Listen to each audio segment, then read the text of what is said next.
Langkah berikutnya, jika kita jatuh cinta, lakukan fit and proper test. Fit and proper test ini penting. Dalilnya apa? Khadijah radhiyallahu taala anha. Ketika Khadijah tertarik dengan Nabi sallallahu alaihi wasallam dan mendengar nada-nada indah tentang pemuda usia 25 tahun yang bernama Muhammad bin Abdullah bin Abdul Muttalib, apakah Khadijah langsung mendekati Muhammad sallallahu alaihi wasallam, mendekati Nabi kita, lalu menawarkan diri? Jawabannya tidak. Apa yang beliau lakukan? Beliau mengajak Nabi kita sallallahu alaihi wasallam berbisnis. Bawa barang saya dan jual. Yang kedua, bukan berbisnis di Mekah, berbisnis di Syam. Jadi safar. Dan kita tahu bersama, untuk melihat bagaimana hakikat seseorang. Apa kata Umar bin Khattab?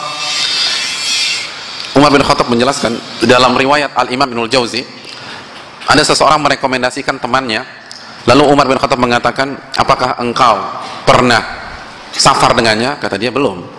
Apakah engkau pernah terlibat hubungan yang berkaitan dengan uang dengan dia? Jawabannya belum. Pernahkah engkau tinggal satu atap dengan dia? Jawabannya belum. Kata Umar, demi Allah, engkau belum mengenalnya. Engkau belum mengenalnya. Jadi untuk mengetahui bagaimana karakter seseorang, salah satu ada 3 cara yang direkomendasi oleh Umar.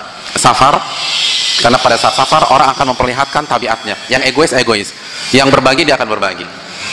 Lalu ketika berhadapan dengan uang, baik pinjam meminjam atau investasi atau bagi hasil atau joint venture dan seterusnya, maka orang akan terlihat ambisi tidak terhadap dunia, zuhud apa tidak kepada akhirat. Lalu yang ketiga, tinggal satu atap. Lihat bagaimana Khadijah.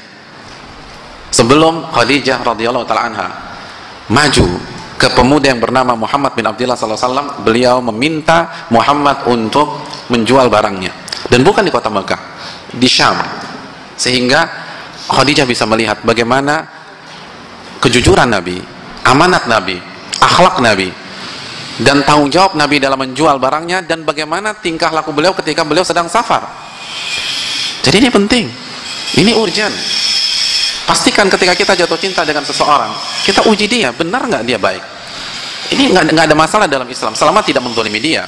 Lihat, Khadijah mengetes Nabi, tapi tidak ada kezaliman. Itu benar-benar bisa untung bisa rugi. Kalau ternyata Muhammad itu pengkhianat misalnya, uangnya dibawa kabur, tapi beliau pikir nggak ada masalah.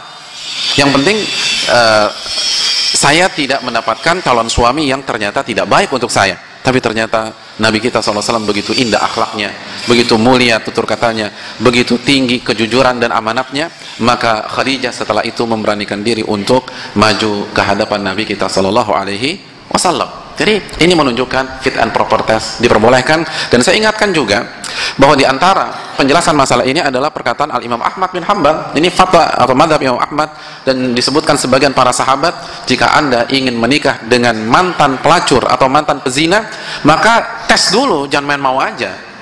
Jadi dia pezina atau dia pelacur dulu dan dia bertobat, lalu kita lihat ibadahnya, kita tertarik untuk menikah dengan dia, jangan langsung melamar, tapi tes dulu. Tesnya bagaimana? Kata para ulama, ajak dia zina, mau enggak? Bukan kita yang ngajak, kalau kita bisa salah paham, batal beneran. Cari orang yang dia tidak tahu, kasih nomor teleponnya, suruh orang itu ngerayu dia, ajak dia makan malam bareng, ajak dia check in. Kalau ternyata dia menolak, dia marah, berarti dia benar-benar bertaubat, dan silahkan maju dengan dia. Ini menunjukkan fit and proper test itu ada dalam Islam. Dan ini menunjukkan bahwa ketika kita tidak mendukung proses yang bernama pacaran, bukan berarti asal-asalan. Semua harus dilakukan secara spesifik. Itu yang perlu kita camkan. Dan langkah berikutnya ketika kita jatuh cinta dengan seseorang, libatkan pihak lain.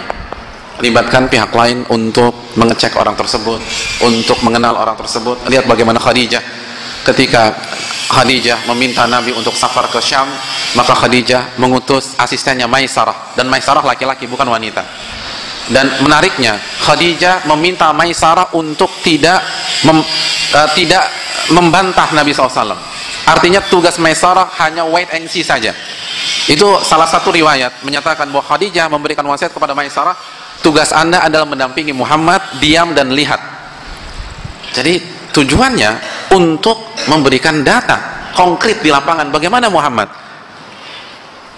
Jadi Maisarah hanya tugasnya melihat saja, menilai.